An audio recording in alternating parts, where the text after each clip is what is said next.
Good morning, students. Today we will see one more chapter from civics for standard 6th, and the name of the lesson is what is government. So we come across the word government several times.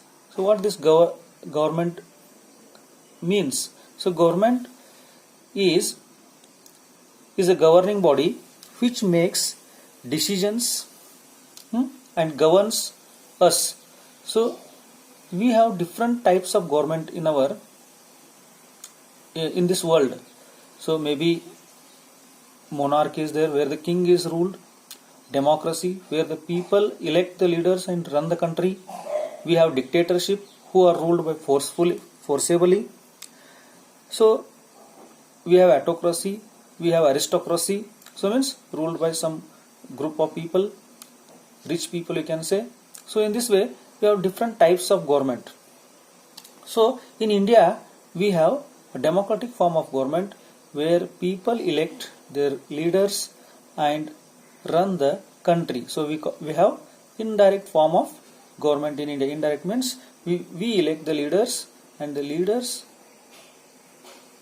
together discuss and make various decisions to run the country for the sake of the welfare of the people. So what issues especially they go for, what kind of decisions or what kind of rules they bring. So let us, so you may know, you have come across here some words you can see, maybe related, maybe prices, it may be related to weaker section, poor, welfare for the need working for the poor section or weaker section you can say, even to make different laws which are in need. So these all are done by the government whom we elect. So government is very important for the country. So if you elect a good government, if you elect the good leaders, there will be a good government. If you elect the bad leaders, then the government will be false, or you can say the government will be a not good one. So here what we want to see, it may be related to postal. They have given here, the government looks after all the departments, maybe railway department, maybe postal department, maybe banking, maybe education, maybe you can say welfare departments. So in this way the government looks after almost all the departments and it runs for the sake of the people. So in India we have a democratic form of government, I told you. So in the form of democratic government we have three levels. What do you mean by this three level? So I'll make you clear. Levels of the government. What do you mean by levels of the governments here? Levels of the government means we know that we have three tier system, or what we call three way of government in our country. So one is local government at the village level, or what we call at the city level. So it is called panchayat or municipality. Second one is state level. We see we elect the MLAs to the state, and they make rules for the welfare of the state, maybe related to health, maybe related to education, and so on, so forth. And we have one more government, that is central government. So at the center, or what you call union government, we call it as at the center, that is parliament, we say it. So Vidhan Sabha, what you call panchayat, gram panchayat, Vidhan Sabha, and what you call, that is parliament, or upper house, lower house and upper house, we call it as. So here these are the levels of the government. At the panchayat level we have wards, and we elect every 5 years the local leaders who look after the village. It may be related to road, lights, water, housing and other basic things. And if you go with the state, we elect MLAs for the state. They run the state, uh, which are related to the state under the state facilities.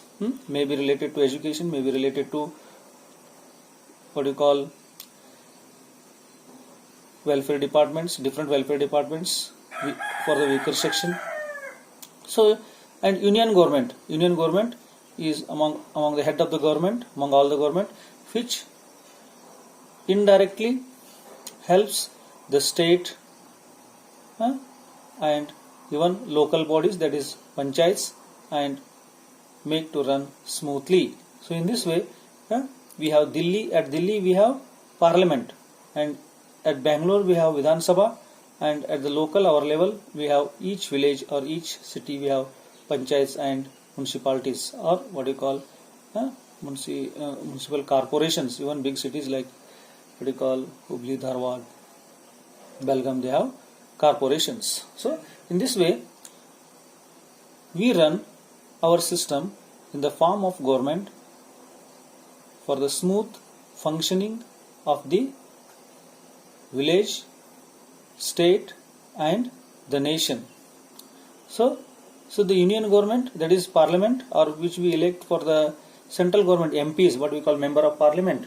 So these MPs, they work for, they look after war, they look after what we call defense, they look after railways, they look after postal service, they look after banking sector.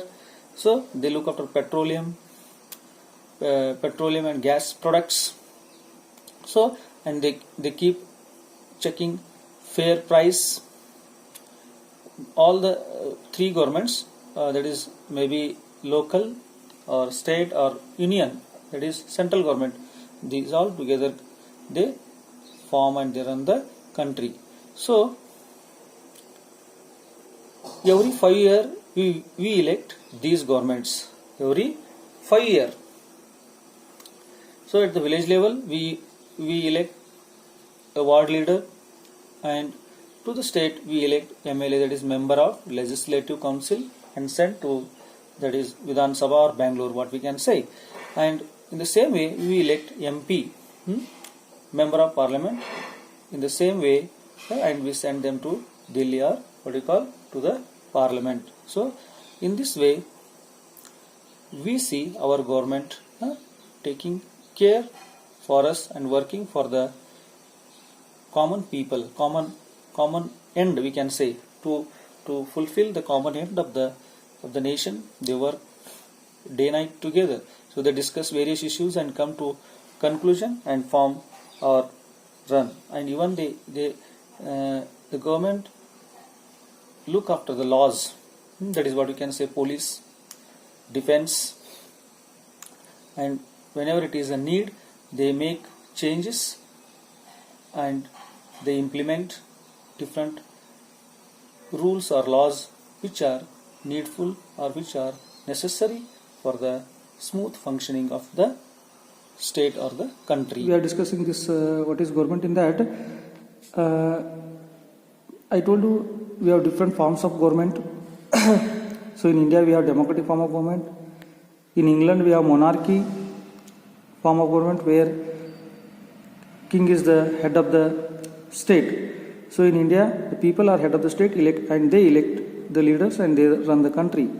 So in this way we have different forms of government. We have autocracy, we are ruled by some few people, rich people. Aristocracy, ruled by few people. So in this way these governments we see in different countries. So most of the countries they have democratic form of government where people are the supreme. So in many countries we see democratic form of government. So as we come to the part of election, I was discussing about election. Every 18-year citizen of India has right to vote. So who doesn't have right to vote? Person who is a criminal, who had offended any something, is if he has done any crime and a case is there on him, so he is not allowed to vote. And a person who is what you call null and void, what you can say, that is a mad or one who physically weak, handicap, or what you can say, that is if his mind doesn't work. So if a person whose mind doesn't work, he has no right to vote. So we see that criminals are not allowed to vote. The person whose mind doesn't work, they are not allowed to vote. Rest of the people are who are above 18 years are right to adult franchise or right to vote. This is one thing. Then second thing is that who to contest election. So there is certain criteria there to contest the election. 24 years, one should cross 24 years to contest an election, to 21 years for local bodies, and 24 for the member of what you call legislature and for the member of parliament. So I think you are clear with the lesson here. So you can see in the picture, now women are allowed to vote. Earlier the women were not given any right. Aged people were not allowed in the long back. Even we saw children were not allowed. Today we see children are not allowed to vote, but above who has 18 years, he has right to vote. So this we saw. Again, what we see, so these are the different types of government that we see around the globe. We have monarchy, we have dictatorship, we have aristocracy, we have autocracy, we have parliamentary form of government, democratic form of government. So in the most biggest democratic form of government are, one is India and the second one is America. So India is a multinational political party system here, but in America we have only two political party system, that is Republican and Democratic Republican form of party. So this is what we understand everything about government. Continue the lesson, that is what is government. So in that, in India we have democratic form of government, and this democratic form of government is divided into three sects, three forms, that is legislative, executive and judiciary. So legislative means elected body. So this elected body, they make the decisions. All the leaders who come under this legislative body. And what is executive? Executive is such a body who runs the government made by the legislative or the elected leaders.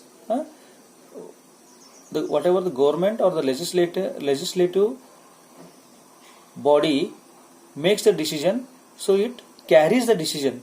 Who carries the decision? The executive body. So who come under this executive body? So in the legislative body,